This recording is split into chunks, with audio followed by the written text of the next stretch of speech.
Good evening, ladies and gentlemen, junior MPBL fans. Welcome to University of Batangas Gymnasium as we bring you the continuation of Manny Pacquiao's Junior MPBL, ang Liga ng Bawat Batang Pilipino. The last basketball action continues between the 18 under of Muntinlupa, JKLV, RGG Emeralds, and Palawan, Yurich Builders.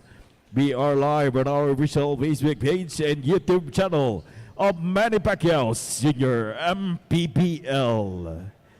And now let us meet the starters, beginning with the Muntinlupa, JKLV, RGG Emeralds. Guard number 23, Isaiah Pagane. Also guard number 77, Alexander Arshaga. Forward number 0, Uno Bidar. Also forward number 99, Kenito Lasangad. Playing center number 11, Wisan Reyes. Head coach of Muntinlupa, JKLV, RGG Emeralds, Sigfred Levita. Seated by Ryan Sortal, UJ Yonate, Lloyd Nance. Team manager Christina Volano. And now it's time to meet the starters of your Palawan Yurich Builders. Guard number 7, Lance Nitura. Also guard number 2, Kurt Velasquez. Forward number 23, Jacob De La Cruz. Also forward number 5, TJ Tabuan. At center number 10, Aris Borja. At coach of Palawan Yurich Builders, Job Cleopas. Seated by Gerald Dison, CJ Topacio, Romel Zaeb, Ryan Vescano. Team manager Red Door. Our games officials for today's match, Richim Nino Perez. Number 1, Bobo Tungol. Number 2, Raymond Mazera. Our executive director, Mr. J.R. Navarro, and our junior MPBL commissioner, Mr. Kit Picasso. Once again, this is your Manny Pacquiao's Junior MPBL Season 2, ang Liga ng Bawat Batang Pilipino.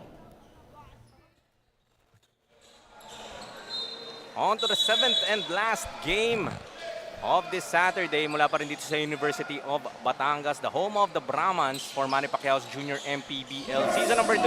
Ang Liga ng Bawat Batang Pilipino will end our day with this 18-under matchup between the undefeated Palawan Yurich Builders and the Muntinlupa JKLV RGG Emeralds. As we see, Kenito Lansangan open up the scoring festivities of this ball game. Rounding out the 5 para sa Emeralds, we have Arciaga, Paigane, Reyes, and Bidar. Para naman sa Yurich Builders, we have De La Cruz, Borja, Nitura, Tabuan, and Velasquez to start this ball game. Well, this could be a trap game for Palawan. Of course, a win here will pretty much seal their number 1 seed in the playoffs, while Muntinlupa, even with a victory here, most likely already eliminated at 2-7 currently. But again, this is a team with nothing to lose, itong Muntinlupa. So if you're Palawan, cannot afford to be complacent, because this team will come out firing, and they can afford to risk everything. And you know, you may end up getting eliminated, but if you take down an undefeated squad, that could be something that you bring with you forward, especially into the coming seasons of Manny Pacquiao's Junior MPBL. 9 have tried, 9 have failed. So if ikaw nga ang Muntinlupa, you would want, diba, parang yes, it's not the best season number 2 for their 18-under team, but at least they could have that under their belts na they were the lone team that was able to defeat itong Palawan Yurich Builders. Certainly a tall order, of course. This is a school-based squad, and we've spoken about countless times how school-based squads have that certain edge when it comes to these types of tournaments, simply because of that practice time, that chemistry, right? And the system that they look to run each and every time. And you have to remember the core of this team used to play for Bawan Cafe Uno, and the core of that team finished second in the NCAA. So really just, you know, the amount of preparation being given to this Palawan Yurich Builders. Really a tough act to follow and to beat for Muntinlupa. As Borja ties his ball game at 2. Not the usual starters para sa Palawan Yurich Builders, right? And they have secured their playoff spot as well, and the top spot sa ating South Division. So certainly you would want to also give some reps para dun sa mga players that may have played limited minutes in season number 2. Borja, second try, still won't fall. Third serving will work para kay Jacob de la Cruz. That's the kind of effort you want to see from Palawan despite seemingly a sure win on paper. You're gonna have to make that translate on the court. TJ Tabuan adds 2 more. Now a 4-point advantage para sa Palawan Yurich Builders.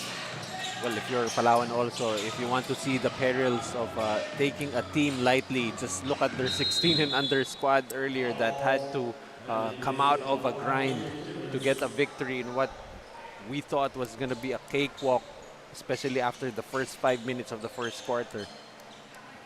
And they are pretty much sporting a similar coaching staff from that 16 under team. And the 18 under team was here to watch that particular ball game. So, sigurado tayo, may takeaways itong mga batang to, not to avoid a similar, I wouldn't say meltdown, but let's just say a not so good finish. And also an opportunity for the 18 and under squad to set an example for their 16 and under squad on how to not take any of your opponents lightly. And this was a similar start of that 16 under team, so I guess the question now is, if ikaw Muntinlupa, would you be able to keep that fight in you, similar to your 16 under counterparts? And if ikaw naman ng Palawan Yurich Builders, would you do a better job protecting, if not, you know, maybe even making this an early blowout? So again, we were talking about the million takeaways in that 16 and under game for both of those teams. It's still the same year. For the 18 and under squad team, what takeaways do they get from that victory by Palawan in the 16 and under? Tabuan, an early 6 points. Make that 8 now after that conversion. Short on that attempt was Paigane. Velasquez, blocked by Lansangan. Excellent cover. Bidar. Paigane calling it out. His pass stolen by Velasquez. Ahead to TJ Tabuan. Tabuan now in double digits with 10. Magang tumatabo ng puntos. As Muntinlupa will look to talk it over. Trying to trying to avoid sinking early in this ball game, as TJ Tabuan has been a problem. It's 16-2 early in favor of Palawan as we have this Nature Spring timeout.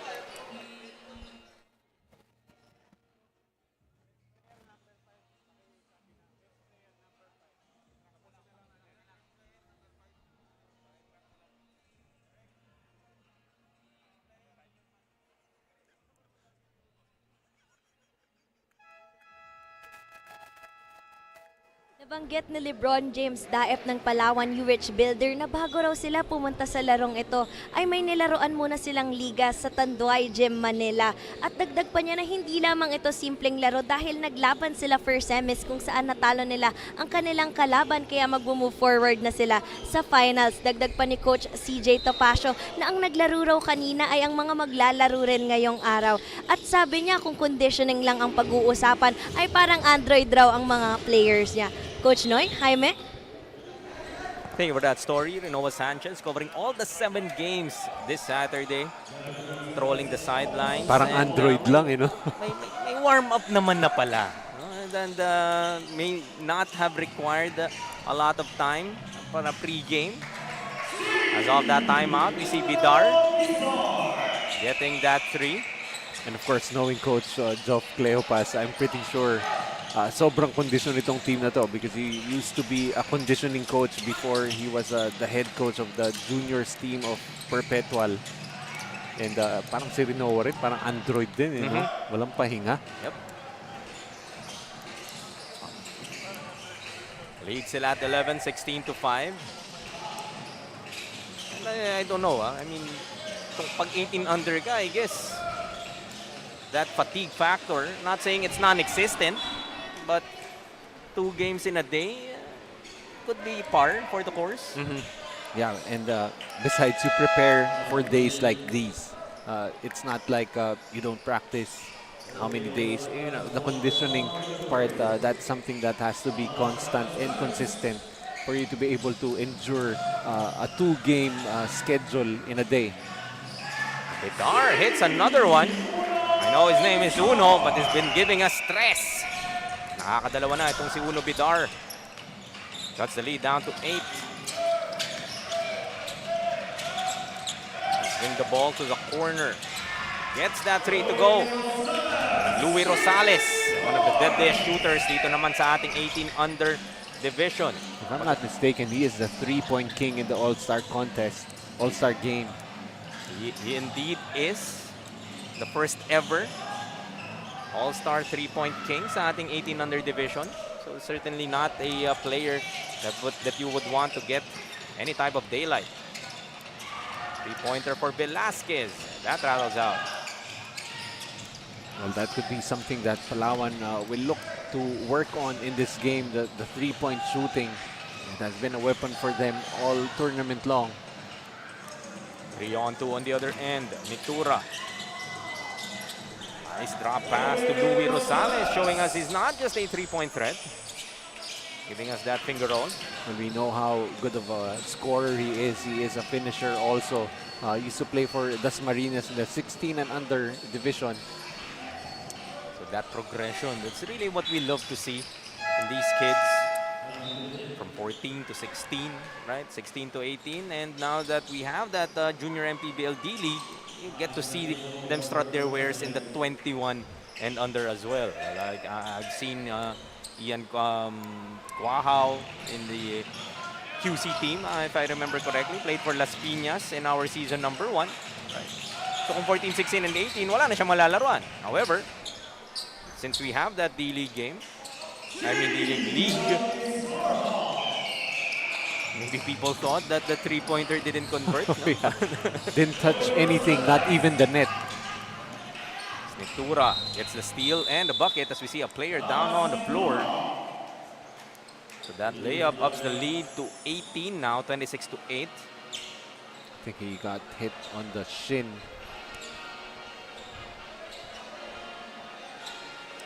So that was the collision, the right side of your screens. That's Alexander Arciaga.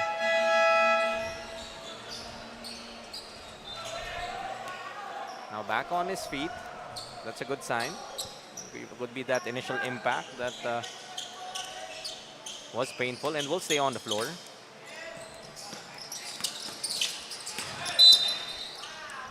Rosales called for that personal.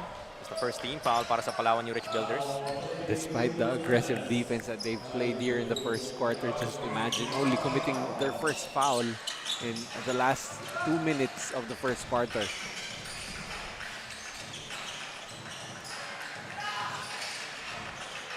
Against 2 defenders, Lansangan will lose that basketball.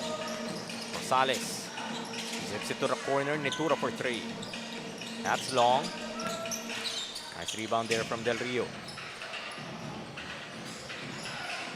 It's a minute and 15 left.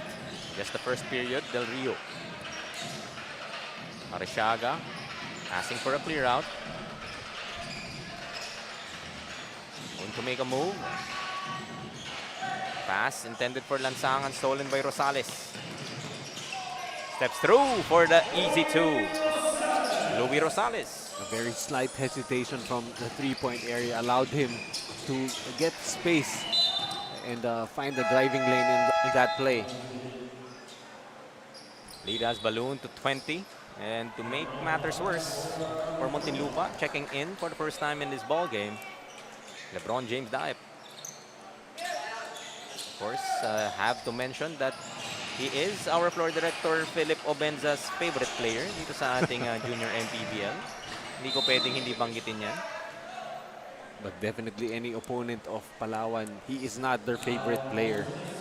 And I couldn't blame them that LeBron James Daep causes several matchup problems for any team na kaharap nitong Palawan. And he's not really a player that you have to worry about to put on an on-ball defender on him, because he gets the job done without plays being called for him.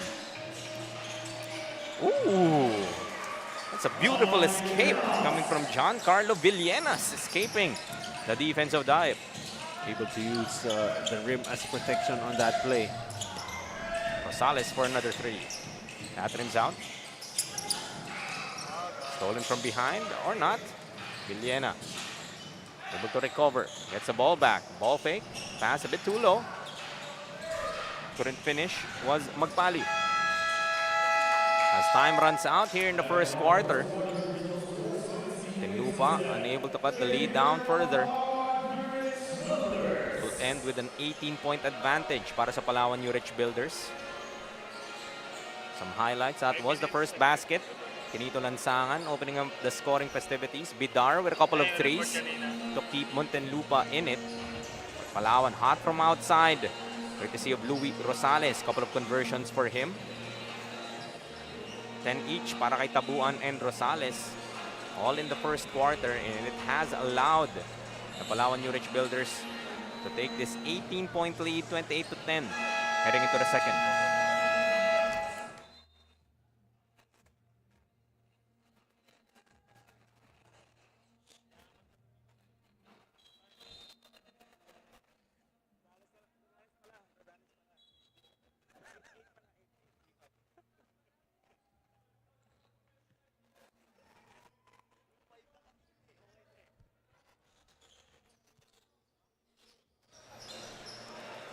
Second quarter about to start in this 18-under game between Palawan and Muntinlupa for the continuing coverage of Manny Pacquiao's Junior MPBL Season number 2.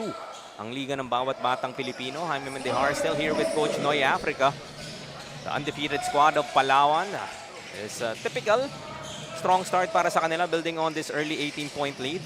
It's Muntinlupa's turn to hopefully replicate the same response na meron yung kanilang 16-under team kanina. Yeah, but the difference here for Palawan, the second five for them continued that consistency, the intensity, and that's why they're still holding on to an 18-point lead at the start of the second quarter. Yung dip, no? I mean, I guess in this 18-under team, there's more discipline. There's really more of that maturity, I would say. Baka pati yung the way the coaches talk to them, mas madiin. Kumbaga, pag napagalitan ka, mararamdaman mo talaga. So, you know, the discipline. And of course, they're preparing for a much bigger league aside from trying to contend for a championship here in the Junior MPBL. Arishaga hitting on both free throws earlier. Laid down to 16. Short stab. Won't work para kay Corpus. Arishaga. In the sky play. Great balance there from Deshaun Magpali. The pass coming from half court. What a great read there for Muntinlupa. 4-0 blast to begin the second quarter para sa Muntinlupa. Their defense also slowly picking up. They caused that turnover.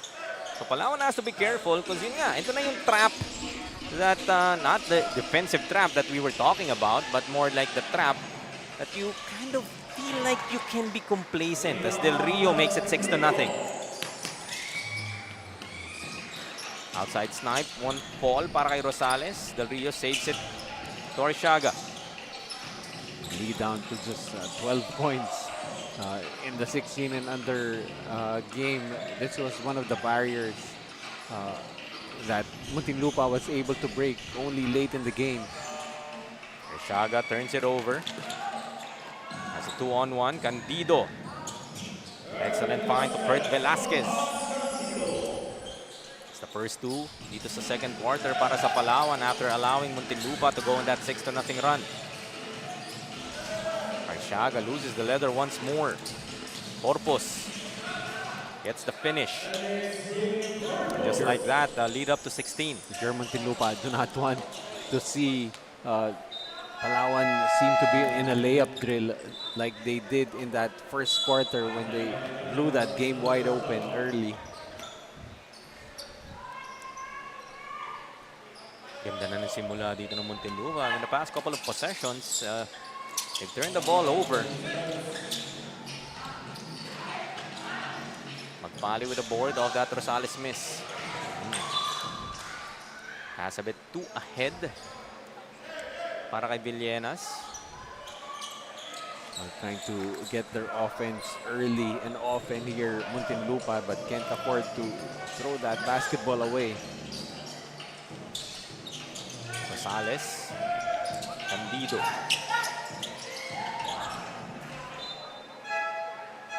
Velasquez intending for that alley-oop play with Daep. Unable to connect. Well, that looked like a set play, but miscommunication. Wrong pass given out. Spinning baseline. Couldn't get the bounce. Was Magpali. Second serving. Still no go para kay Villenas. Pull up. Velasquez. No good. Under steal para sa Palawan. Velasquez to Candido. Drops it off to Daep. Back to Velasquez. Look at the passing of the Yurich Builders. That ball did not want to touch the floor at all. Just continuing to share the basketball is Palawan. 6-0 blast para sa Muntinlupa to begin the second. Sinagot din naman ng 6-0 ng Palawan. So lead is back up to 18. Rosales will take a seat. So as reported nga by Rinoa, itong Palawan Yurich Builders had a game earlier in a different league to punch their ticket to the finals. So conditioning certainly not a factor so far. The outside shot will fall. Villenas, I like the game nito ni Villenas. He's not really backing down despite this undefeated Palawan Yurich Builder team na kaharap nila ngayong araw. Whenever he's gotten an open look, he has taken it, and that lead is still at 15. Arsiaga can finish off the glass. Trying to fight for it. Lansangan. Keyhole jumper. Forget it to trickle in. So 5-0 naman dito para sa Muntinlupa. No matter what lead Palawan has been building, itong Muntinlupa just keeps on coming. Chipping away, right? As Candido answers on the other end. Off the dish from Velasquez. I mean, on a skill or on a training level, you could see there's a disparity between Palawan and Muntinlupa. But effort-wise, you can see Muntinlupa they can afford to just give up and call it a day, call it a season. But I don't think they'll be able to sleep properly if they know that they gave half effort only in this game. Let's head over to Rinoa once again for a report. Rinoa? Kahit na napafrustrate sa resulta ng kanilang laro noon si Alexander Arsiaga ng JKLV RGG Muntinlupa Emeralds ay nagpo-focus na lang siya sa kanyang conditioning kung saan tinutulungan siya ng kanyang strength and conditioning coach na si Coach Rex David dahil bilang ito sa kanyang last season na sa Junior MPBL ay nagre-ready na siya magpa-bulk para sa 21 under division o ang D-League bracket. Coach Noy, Jaime? Thank you, Rinoa, once again for that report. And Alexander Arsiaga, yun nga, that D-League really opening up a lot of doors for these players to move up to that next level. You know, for some players, the path towards their basketball growth may not be through college. So having that Junior MPBL D-League gives them an opportunity to actually have another pathway towards maybe a career in basketball. A second left to shoot. Short on that three. Daep secures the rebound. Itura now. Finish off the glass. Daep short on that putback. Leads sila at 15. Lansangan looking for a friend.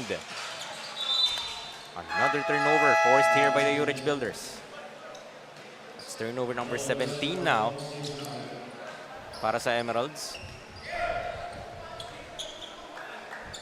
But actually for the Emeralds, despite the 17 turnovers, it's not because they're being forced into it. It's because they've been trying to really break that pressure defense.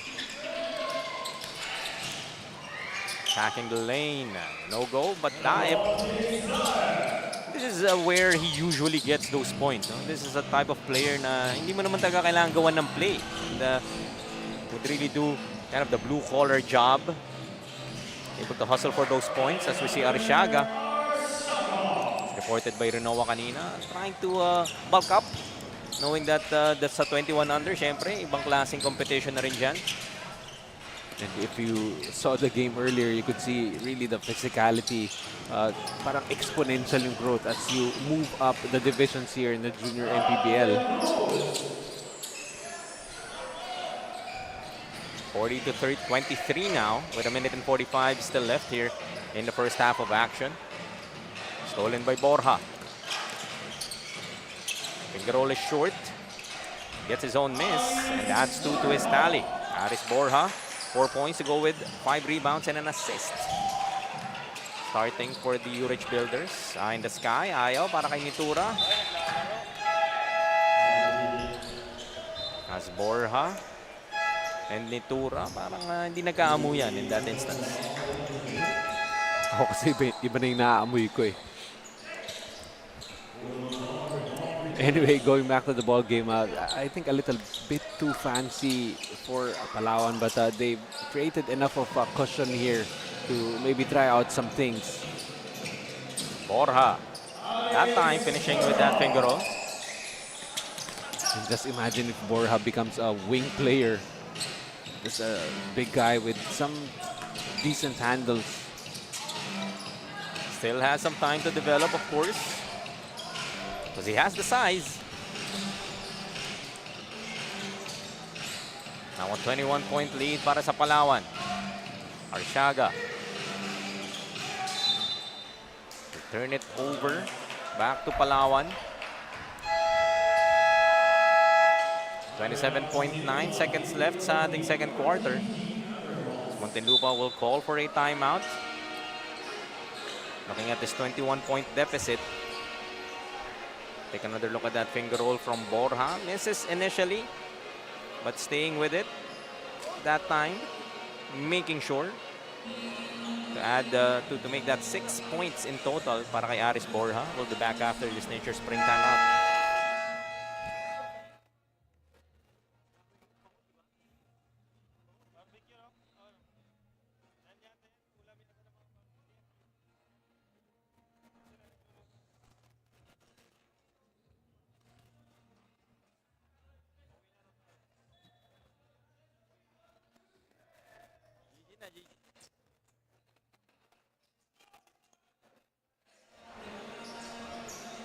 Only 27.9 seconds remaining in our second period. Palawan still in the driver's seat, 44 to 23 against Muntinlupa. Had a better start itong Emeralds here in the second quarter. But Palawan is really able to, I guess, afford. Almost taking my breath away, but another alley-oop play that Palawan is unable to convert. We've been trying to run it. Looking for LeBron Daep. This time Daep. Great fake.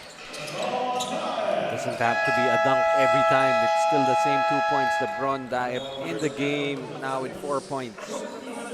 And that ups the lead to 23, 46 to 23. At the end of our first half. Take another look at that move from LeBron James Daep. No highlights necessary. An easy 2 para sa kanya. Just 4 points para kay LeBron, but nevertheless, it's 23. The lead of Palawan at the end of the half.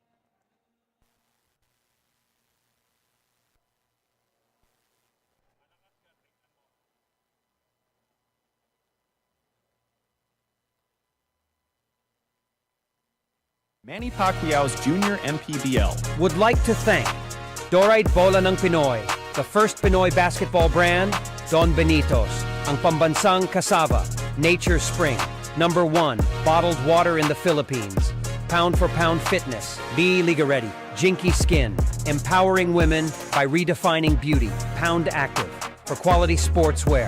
Red Dynasty, offering comfort Chinese food and overall 5-star experience. Winford Resort and Casino Manila, a luxury integrated resort. Special thanks to Boss I and University of Batangas for hosting today's game. The best way to predict the future is to create it. This concept is what the University of Batangas holds on to as it creates a better and brighter future for its students. Value the life of others as you value yours. And dedicate yourself to the best care that you can offer. This University of Batangas College of Nursing and Midwifery, the heart of quality healthcare. Start building your dreams as you aim to reach the top. Be part of the college that consistently produces numerous board passers and top-notchers. This is University of Batangas College of Engineering, the home of the champions. Provide the best care and treatment for individuals of all ages. And start your journey towards improving quality of life. This is University of Batangas College of Allied Medical Sciences, where rehabilitation and compassion unite. Stay on track to the tech world with CICT. Get ready to be part of the creation, innovation, connection, and transformation. This is University of Batangas College of Information and Communications Technology. Maximizing technological capabilities. Choosing technical education means investing in yourself and in your future. Because nothing is impossible when you have all the tools you need to achieve your dreams. This is University of Batangas Technical Education Department, the core of technical experts. Invest in your future and become a game changer in the field of education.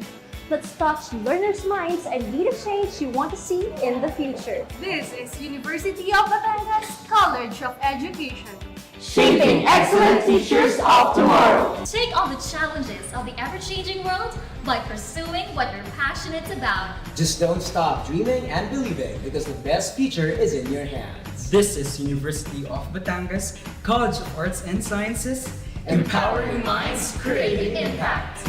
Remember to always make your journey unforgettable. And always bring the best version of yourself as you explore more of this world. This is University of Batangas College of Tourism and Hospitality Management, where skills and knowledge take flight. Gain the knowledge and skills you need to serve and protect our community.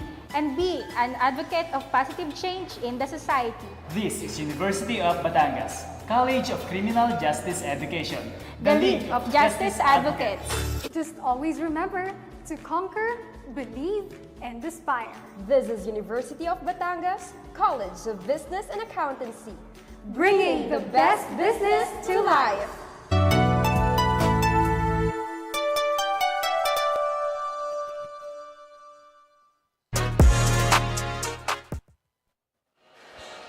Moments away before we resume the second half of action in this 18-under matchup between Muntinlupa and Palawan. It's 46-23 in favor of the Yurich Builders. Some highlights for you sa ating unang dalawang quarters as Palawan started off strong behind TJ Tabuan and itong si Louie Rosales, who both had 10 each in that first half. Muntinlupa tried to stay in it. They had their moments, stringing some runs, 6-0 to start that second quarter, but really wasn't enough as Palawan is able to mount this lead up to 23 heading into our second half. But if you look at the numbers, especially the field goal percentage, I mean, if you just look at those numbers, 40% for Muntinlupa, 43% for Palawan, but the difference is there is a 29 field goal attempt advantage for Palawan, and that's why they have this big lead. Basketball is a game of possessions, and Palawan has really maximized every possession that they've had. They have 28 rebounds already against just 15 for Muntinlupa, and the 21 turnovers for JKLV, RGG, Muntinlupa, Emeralds has been translated into 28 points off turnovers by Palawan. Palawan has really just dominated the paint, outscoring Muntinlupa 40-12, and the fast break story at 20 fast break point advantage for Palawan, 26-6. So right now it's just a game of possessions, and it has been just Palawan maximizing every bit of possession that they can get. Of course, just a reminder to our viewers that the Palawan Yurich Builders, this 18 and under team, is undefeated, 9-0, heading into this ball game and looking to complete that 10-game sweep of our elimination round. That much needed momentum and maybe striking a fear to whoever it is that would be facing them, not just in the opening round, yung 8th seed na kanilang makakarap, but certainly the other teams that we still have in the North Division, yung sa kabila, that, you know, this is a Palawan Yurich Builder team that you wouldn't really want to meet at any point down the road outside of the finals maybe. For older people, ang kinatatakutan nila yung uric acid. Pero dito sa Junior MPBL South Division, it has been the Yurich Builders who has just been lording it over the entire competition so far in the South Division of the 18 and under division of Manny Pacquiao's Junior MPBL Season 2. You know, some people are afraid of that. Pero si Philip, he embraces it. Oh, Yurich. Bring it on, he says. Just peanuts to him.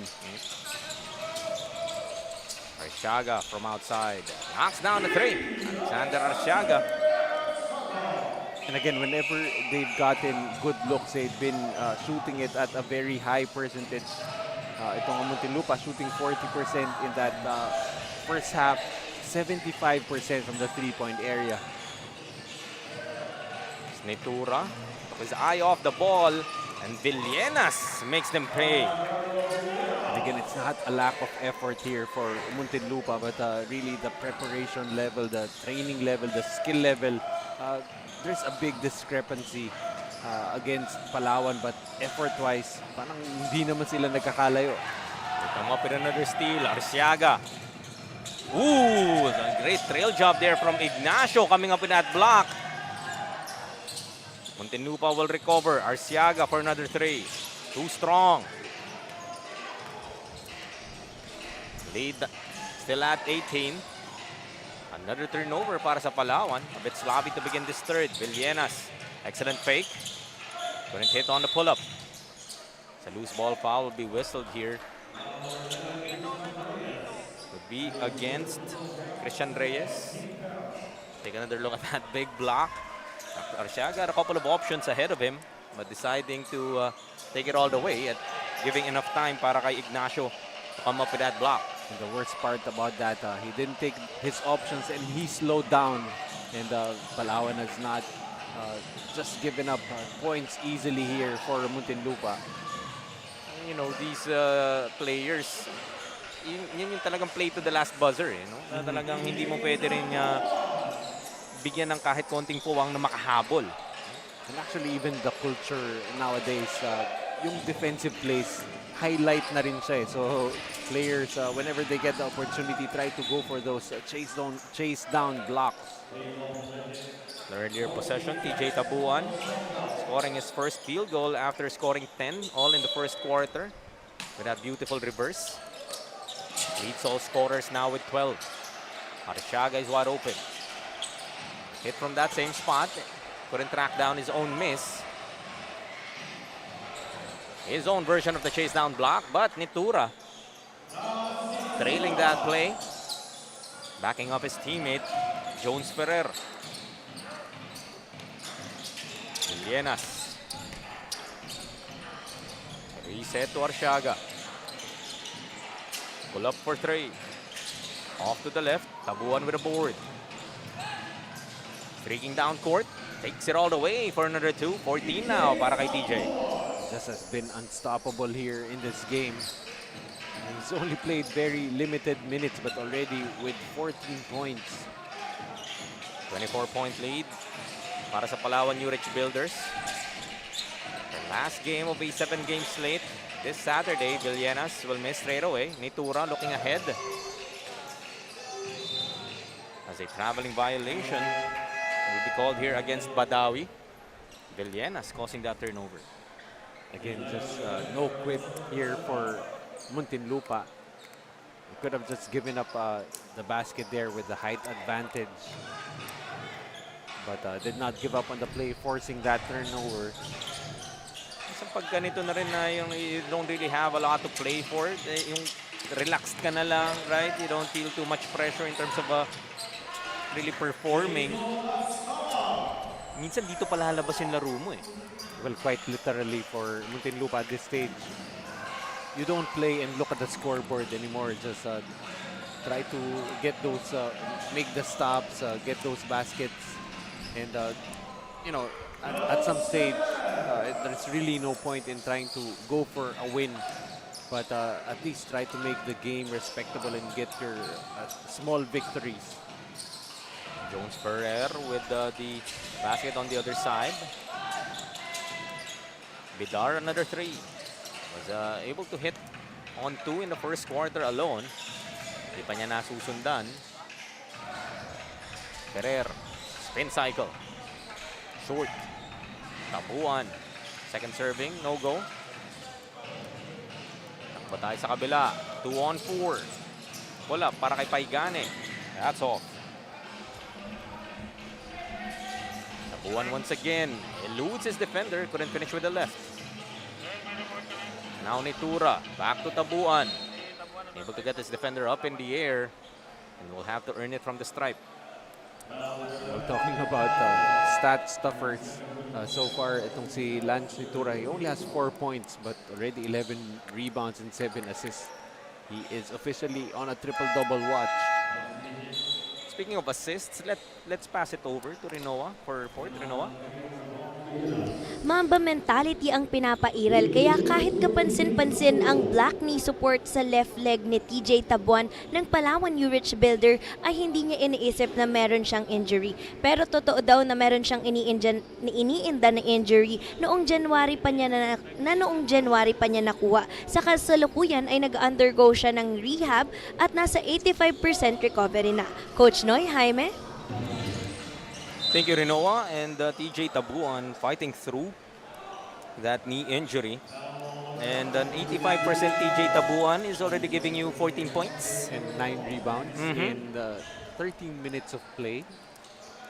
So I'd hate for any team to face him at 100%. And usually players during big games put in a much more effort. So 110% would be very scary. Si Taguro at 85%, mahirap na eh. He's already strong and can only imagine if TJ Tabuan is able to rehab that knee and be able to be more confident in making those lateral movements possibly or even yung paglipad niya sa ere. It's definitely not good news for any team dito sa ating Manny Pacquiao Jr. MPBL. And just imagine for myself to give just 15% effort, hirap na ako eh. And the Tabuan already with a double-double with that basket, 16 and 10. Nice block there from Rosales. Tabuan once more, drops it off, erased. Up in the air para kay Christian Reyes. Lidar with 2 Yurich builders surrounding him. Tabuan snatches it away. Nitura, easy finish. Actually, ito yung one of those players who just makes basketball look so easy. Itong si Lance Nitura, really built for basketball, the athleticism, and he has the genes also working to his favor. I believe his older brother will play for, I think, Papua in the NCAA, and I think an elder sister is playing volleyball for Adamson, if I'm not mistaken. So it runs in the blood indeed for the Nituras. And I remember a game in season number 1. Before that, take another look at that basket coming from Quinito Lansangan, where there were a number of absences in that Bawan team of Lance Nitura. Dun nga, sabi mo nga kanina, they played for Bawan in season number 1 of our Manny Pacquiao Jr. MPBL. And he had to kind of be that guy for that particular game. And pumutok talaga siya doon. That was really the breakout game para dito kay Lance Nitura. And when I was covering that particular ball game, I was like, okay, if you are to give Lance Nitura that kind of ability or that ikaw yung go-to guy for this particular game, that he could step up to the occasion. And again, that was a talent-laden team, yung Bawan Cafe Uno. I believe that was a team with, was it Jamal Diaz? And JD Pagulayan, if I'm not mistaken, was Gillian Quines. Gillian Quines, there you go, who now plays for San Juan. Lansangan. Short on that, Jay. Another easy layup. Rosales trying to match TJ Tabuan's output. They both had 10 in the first half. But so far, Rosales 12 to his name. Tabuan looking to make it 18. Does so. Finishing against Lansangan. Not getting that foot off the pedal. Itong Palawan Yurich Builders just pouring it on against Muntinlupa. Now up by 30. 62 to 32 with 48.8 seconds remaining here in the third. Muntinlupa calling for this nature spring timeout. Taking another look at that finish by Tabuan to make it 18 for this ball game.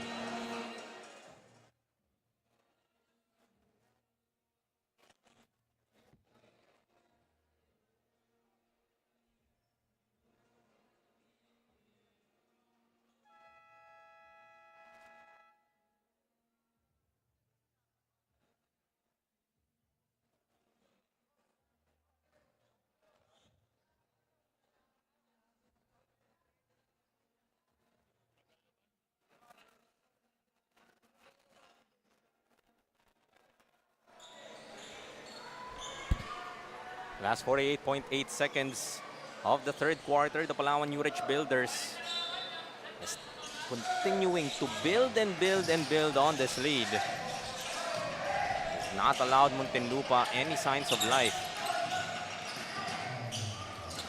Sabi mo nga, setting that example to that 16-under team who had some challenges trying to protect that early 19-point advantage. Dito baligtad. The Palawan Yurich Builders of the 18-under team is really showing us why they are undefeated so far in this season number 2. Well, it's pretty much because they've been respecting all of their opponents, and you know, the best way to show respect to your opponent is to continue to play the right way, continue to play with the same aggression that you started the game with.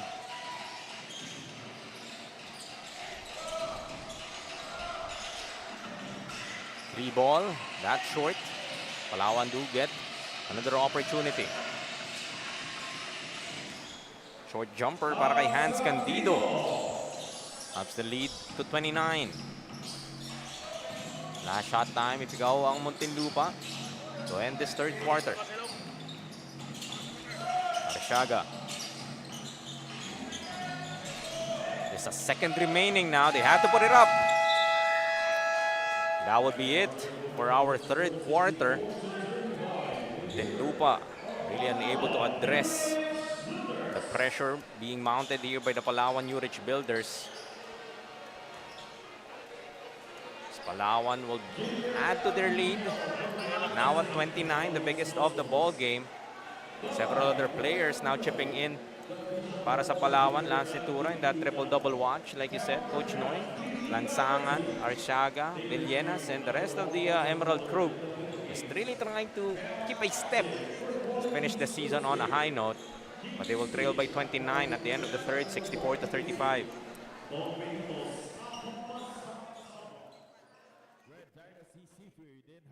Restaurant, Whitford Resort and Casino Manila.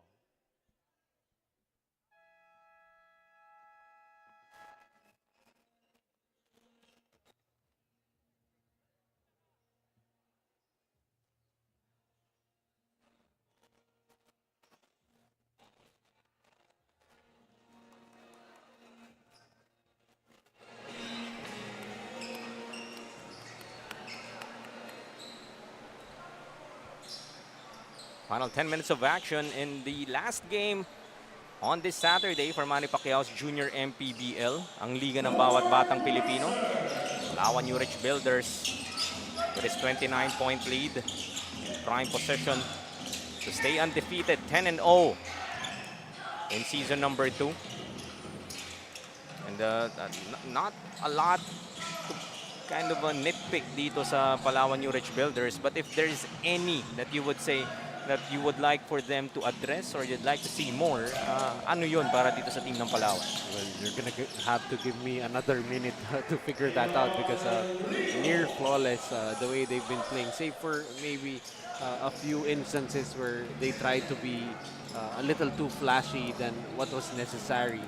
And whenever you make those kinds of flashy plays, just make sure you don't turn that ball over.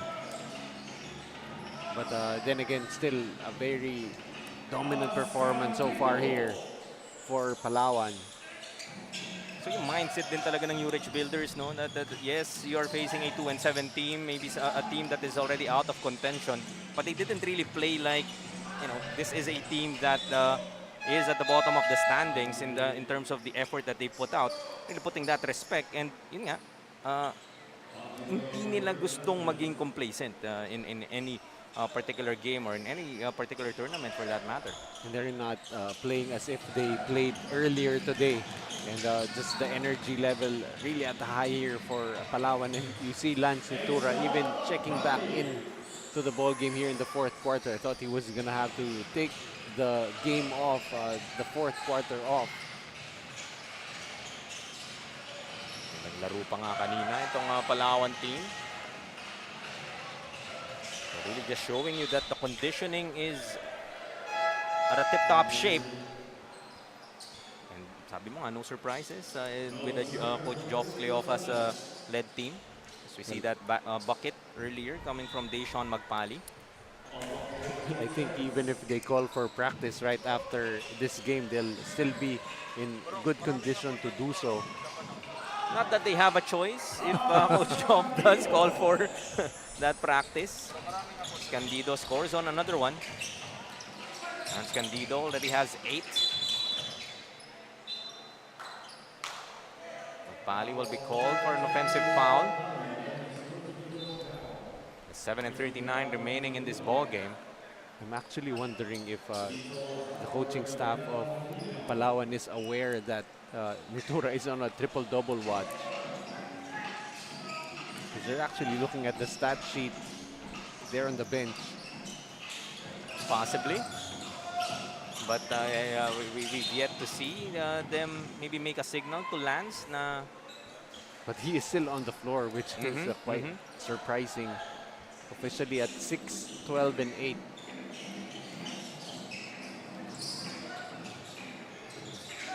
Borja outside. Gets the ball back. Attacks the lane. They were calling for Borja to be an eventual wing, showing you shades of what he could be with that move. But eventually what he will learn also, aside from trying to extricate himself and create a driving lane for himself, but he missed an open shooter at the corner, and Nitura, who was spotting up at the top of the key. So eventually that's something that he will learn, that it's not all about getting yourself in a position to score, but also be able to draw the defense and kick out to your open teammates.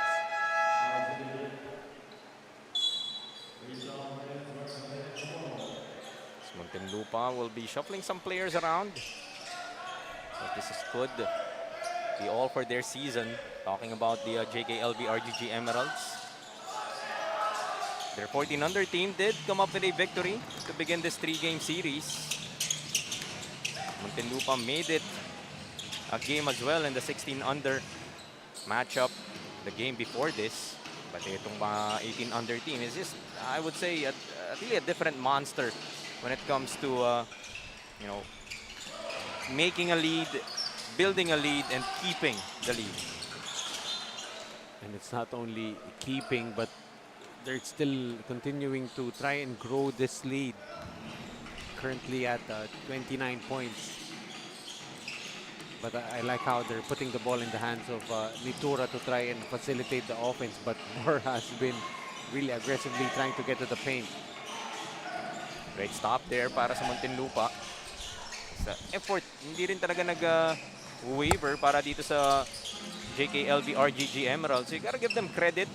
Like we said, it's easy to kind of just fold under the pressure of a Palawan Yurich Builder team who has yet to experience a defeat dito sa ating liga.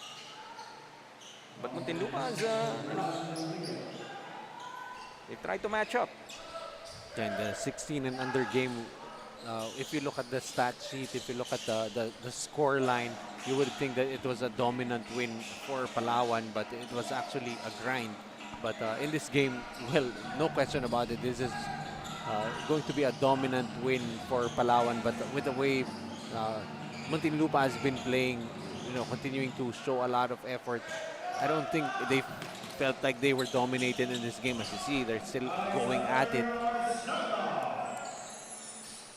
68 to 41, sila 27-point advantage para sa Palawan Yurich Builders, closing into halfway through our fourth.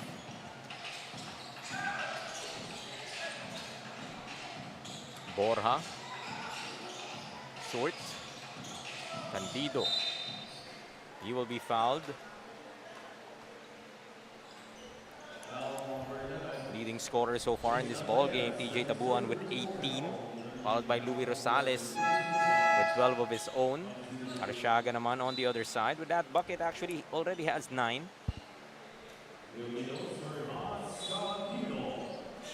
Sabi nga ni Rinoa kanina, a number of these players, well, you know where the Palawan Yurich Builders players would be playing in terms of their progression in the leagues that we will be expecting to see them. Itong Muntinlupa naman have kind of their own, I guess, leagues that they are also trying to eye and be part of.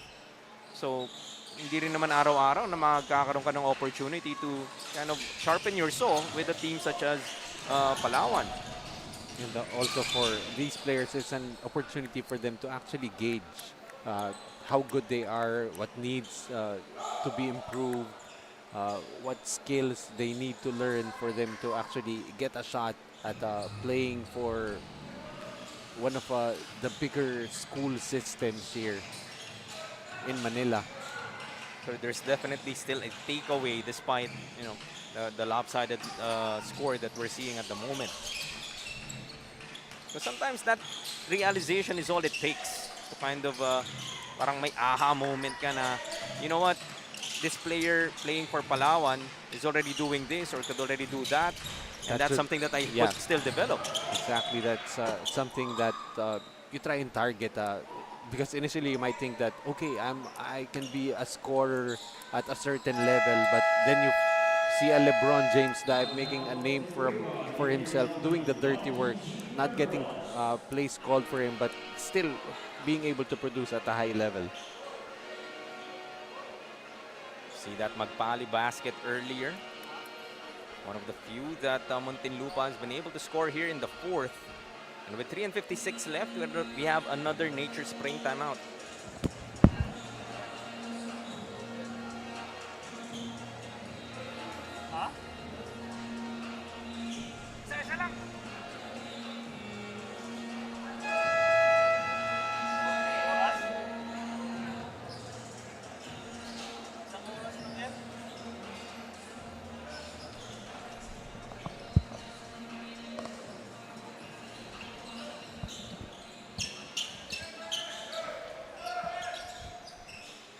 Just 3:56 remaining in this ball game. Palawan still up big, 68 to 41. Nitura still on the floor. At quite sure, yun nga, if hinahanap niya talaga to complete that triple-double. Ferrer misses from outside. Stolen by Nitura. That's his 8th point. And he has been easily the player with the heaviest minutes played here for Palawan. Already more than 31 minutes played for Lance Nitura. Take another look at that bucket. And 31 minutes in this game. And who knows how many minutes he played in the earlier game that was reported by Renoa. Couldn't hit on that floater though. Approaching 3 minutes left. If you're having a pleasant evening and enjoying hoops action dito sa ating Manny Pacquiao's Junior MPBL. Arsiaga hits on another three-pointer. You know, Alexander Arsiaga, reported by Renoa kanina, trying to get himself into that 21 under D-League. What would you say he needs to work on a lot more of in order to give himself a chance to be successful dun sa ating 21 under? Well, definitely he needs to convert himself into a full-time, at the very least, a playmaker, a point guard in the 21 and under D-League division. I mean, if you look at him right now, he could just about be a defensive liability if they try to post him up. He needs, of course, like he said, he's been trying to work with his conditioning coach to bulk up also. And really needs to either be a full-time point guard or be that perimeter defender, that perimeter stopper that any team could use. We see Borja getting another fast break point para sa Palawan. Lead back to 30 once again, 74-44. Last 2 minutes. Announced for the last time on this Saturday as Villenas gets that put back. I don't know if the cameras can catch this, but LeBron James Daib still getting a workout from his dad, who is one of the assistant coaches for Palawan. Still continuing to get some tips. Didn't play heavy minutes, but you can see still putting in the work on the sidelines. That was that Villenas bucket earlier. Despite one of the smallest players on the court, I like what I see dito kay Villenas. Not the heaviest of minutes played throughout the season. Only a shade under 10 minutes a ball game, 2.6 points to his name. But making a good case, at least for me, na pag nabigyan siya ng minuto, he's able to put out that effort. Well, definitely needs a lot of work, but I believe with the way he performed in this game, he knows exactly what he needs to work on. But like you said, some positives, some good building blocks here for Villenas. Dura pulls it back. Still a couple of points and 2 assists away from that triple-double.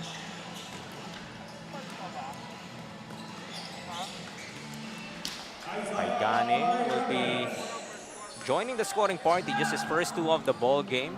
So again, these players would want to end their Season 2 campaign on a high note. Maybe not the result that they hoped for when they began itong ating season. But nevertheless, sabi mo, the effort was right there. Maybe a few pieces away from being a contender dito sa ating 18 under division.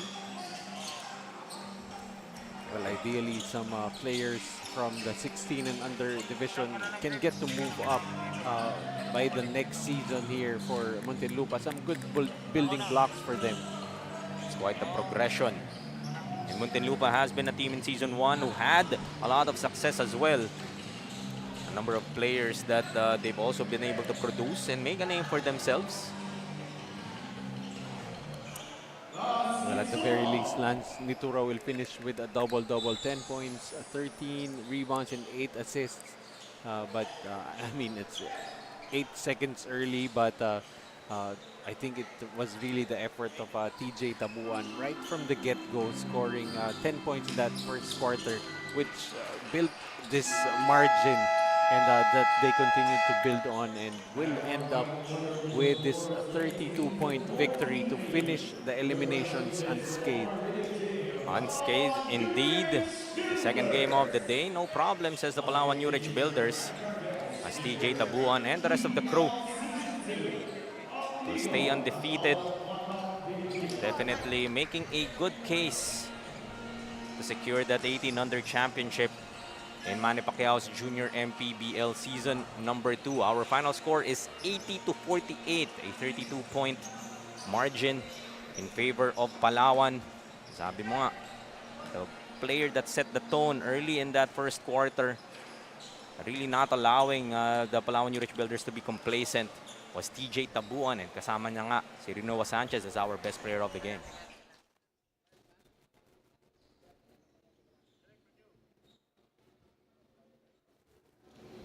With 18 points, 13 rebounds, and 3 assists, the double-digit man of the night, the best player of today's game, Mr. TJ Tabuan of Palawan Yurich Builder. Once again, congratulations sa'yo at sa iyong napakagandang performance. TJ, nabanggit mo sa akin kanina sa interview na may iniinda ka pang injury sa iyong legs, sa iyong hamstring, pero napakaganda at consistent ng iyong performance ngayong araw.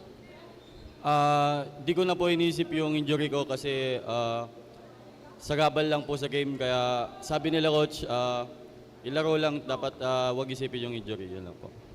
Ayan, TJ, speaking of coaches, baka gusto mo silang pasalamatan and also your fellow players for supporting you for today's game.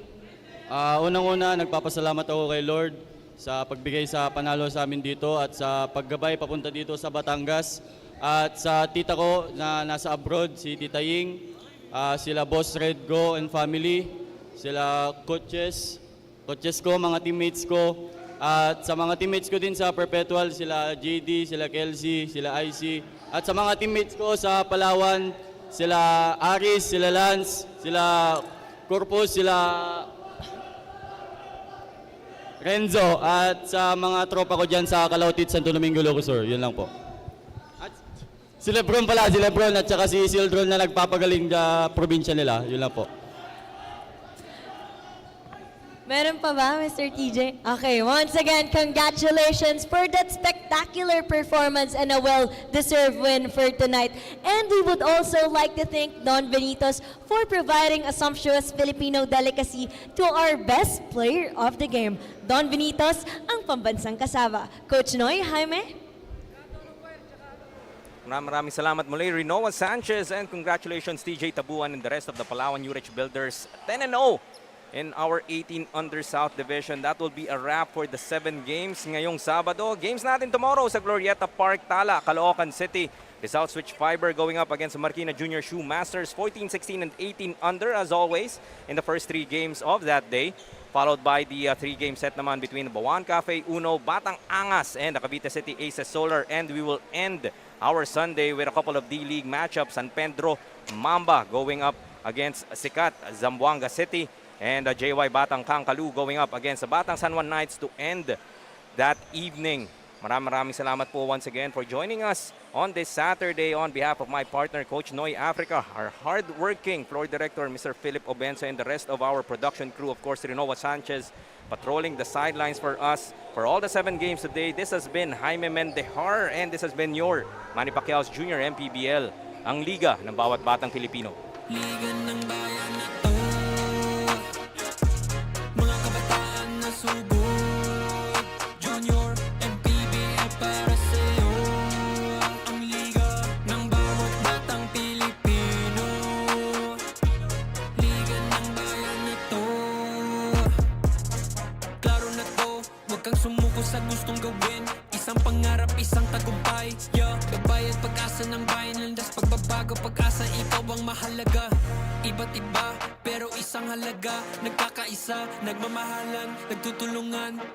Liga ng bayan na to, mga kabataan na subo. Manny Pacquiao's Junior MPBL would like to thank Dorite Bola ng Pinoy, the first Pinoy basketball brand, Don Benitos, ang pambansang kasava, Nature Spring, #1 bottled water in the Philippines, Pound for Pound Fitness, Be Liga Ready, Jinky Skin, empowering women by redefining beauty, Pound Active, for quality sportswear.